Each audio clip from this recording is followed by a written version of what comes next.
আসসালামু আলাইকুম ভিউয়ার্স। আপনার হাতে থাকা স্মার্টফোনটি যদি দীর্ঘদিন ব্যবহারের ফলে হ্যাং অথবা স্লো কাজ করে, তাহলে কিন্তু মূলত আজকের ভিডিওটা আপনার জন্য। আর যাদের স্মার্টফোনটি একদমই নতুন, তারাও যদি এই সেটিংসগুলো সঠিকভাবে বুঝে শুনে অ্যাপ্লাই করতে পারেন, তাহলে কিন্তু আপনিও প্রথম থেকে শেষ পর্যন্ত আপনার ফোনটি থেকে খুব ভালো পারফরমেন্স পেতে পারেন। তো চলুন আমি সেটিংসগুলো দেখিয়ে দিচ্ছি।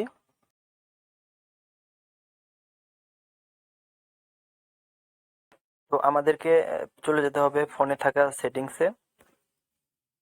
সেটিংসে আসার পর এখান থেকে আমাদেরকে খুঁজে বের করতে হবে অ্যাবাউট ফোন। অ্যাবাউট ফোনে ট্যাপ করার পর এরকম একটা পেজ দেখতে পারবেন। তো এখান থেকে কর্নারের দিকে দেখতে পাচ্ছেন ভার্সন, এটাতে ট্যাপ করবেন। করার পর এখান থেকে বিল্ড নাম্বার, তো বিল্ড নাম্বারে পরপর 3 বার ক্লিক করবেন। ক্লিক করার পর এখান থেকে দেখাবে ইউ আর অলরেডি ডেভেলপার। তো আমাদের ডেভেলপার অপশনটা কিন্তু অ্যাক্টিভ হয়ে গেল। তো এখান থেকে আমরা ব্যাকে চলে আসবো। আসার পর আমরা সেটিংসের মূল পেজে চলে আসলাম। তো এখান থেকে আমাদেরকে খুঁজে বের করতে হবে অ্যাডিশনাল সেটিংস। তো আমরা এটাতে ট্যাপ করছি।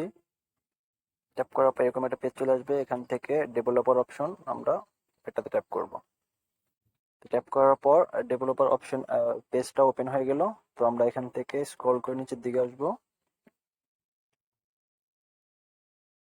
এখানে আসার পর আমরা দেখতে পাচ্ছি 3টা option: window animation scale, transition animation zoom, animator duration scale.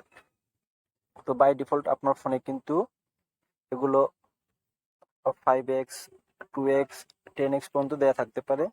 তো এগুলো যত বেশি দেওয়া থাকবে তত বেশি কিন্তু আপনার ফোনটা স্লো হবে। দেখুন আমি আপনাকে দেখাচ্ছি। দেখতে পাচ্ছেন আমি যখন ব্যাকে চলে আসছি তখন কিন্তু একটু সময় লাগে। তো বাই ডিফল্ট ফোনে যদি এটা দেওয়া থাকে আমরা এগুলো কমিয়ে নেব। আমি এটাতে ট্যাপ করছি, এটাকে আমরা অফ করে দেব।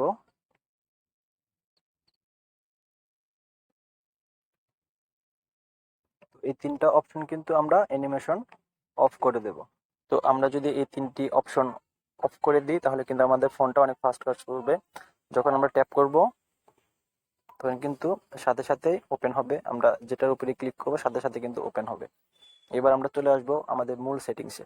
এর জন্য স্ক্রল করে একদম উপর দিকে চলে যাবেন। এখান থেকে দেখতে পাচ্ছেন রানিং সার্ভিস। তো রানিং সার্ভিস আসার পর কিন্তু আমাদের এখানে ফোনের র্যামটা শো করবে। তো এখানে দেখতে পাচ্ছেন আমাদের ফোনে থাকা সমস্ত অ্যাপস এখানে কিন্তু আমাদের ব্যাকগ্রাউন্ডে অটো রান করতে থাকে। দেখতে পাচ্ছেন মেটা সার্ভিস 15 MB, গুগল, অন্যান্য সিস্টেম মেসেজ 27 MB, এগুলো কিন্তু আমাদের ফোনে অটোমেটিক রান করে এবং আমাদের এমবি খরচটা কিন্তু বাড়িয়ে দেয় এবং সাথে সাথে আপনার র্যামটাকে কিন্তু ভারী করে। তো আপনি যদি এখান থেকে ডিলিট করে দেন, আমি দেখাচ্ছি ইমো এইচডি, এটা 83 MB। আমি যদি এটাকে স্টপ করে দিই আমার র্যামটা কিন্তু এখানে ধীরে ধীরে খালি হতে থাকবে। তো তারপর এখান থেকে আমরা চলে আসবো আমাদের একদম হোম স্ক্রিনে। হোম স্ক্রিনে আসার পর দেখতে পাবেন এখানে আমাদের ফোনে থাকা সব অ্যাপসগুলি, আমরা যদি এগুলোকে ফুল স্টপ দিয়ে রাখি এইভাবে ট্যাপ করে, তাহলে কিন্তু আমাদের এই অ্যাপসগুলো অটোমেটিক রান করবে না এবং আমাদের র্যামটা কিন্তু ফ্রি থাকবে। যে অ্যাপসগুলো আমরা বেসিক্যালি ইউজ করে থাকি যেমন ফেসবুক, হোয়াটসঅ্যাপ, ইউটিউব, এগুলোকে আপনার ফুল স্টপ দেওয়ার দরকার নাই। এগুলোকে জাস্ট আপনি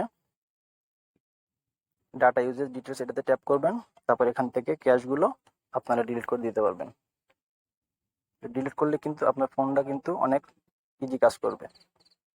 তারপর এখান থেকে আমরা আরেকটা যে ভুল করি সেটা হলো মিনিমাইজ। এখানে কিন্তু অনেকেই এগুলো ডিলিট করেন না। এগুলো কিন্তু আপনার র্যামের জায়গাটা দখল করে আছে।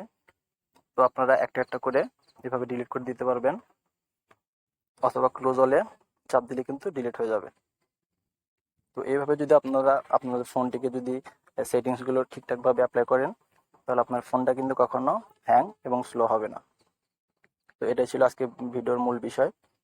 ভিডিওটা কেমন লাগলো কমেন্ট করে জানাবেন এবং চ্যানেলটা সাবস্ক্রাইব করে রাখবেন পরবর্তী ভিডিওর নোটিফিকেশন পাওয়ার জন্য। ভালো থাকবেন সবাই।